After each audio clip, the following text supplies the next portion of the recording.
आदित्याय च सोमाय मंगलाय बुधाय च गुरुशुक्रशनिभ्यश्च राहवे केतवे नमः।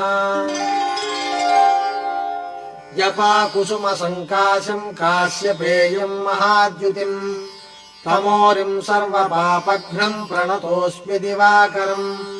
दधिशङ्खतुषाराभम् क्षीरार्णवसमुद्भवम् नमामि शशिनम् सोमम् शम्भोर्मकुटभूषणम्।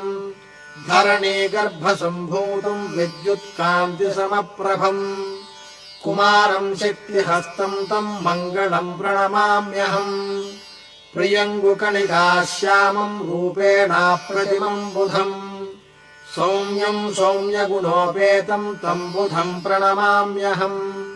देवानाम् च ऋषीणाम् च गुरुम् काञ्चनसन्निभम् बुद्धिमन्तम् त्रिलोकेशम् तम् नमामि बृहस्पतिम्। हिमकुन्दमृणालाभम् दैत्यानाम् परमम् गुरुम् सर्वशास्त्रप्रवक्तारम् भार्गवम् प्रणमाम्यहम्। नीलाञ्जनसमाभासम् रविपुत्रम् यमाग्रजम् छायामार्ताण्डसम्भूतम् तम् नमामि शनैश्चरम्। अर्धकायम् महावीर्यम् चन्द्रादित्यविमर्दनम् सिंहिकागर्भसम्भूतम् तम् राहुम् प्रणमाम्यहम्। पलाशपुष्पसङ्काशम् तारकाग्रहमस्तकम् रौद्रम् रौद्रात्मकम् घोरम् तम् केतुम् प्रणमाम्यहम्।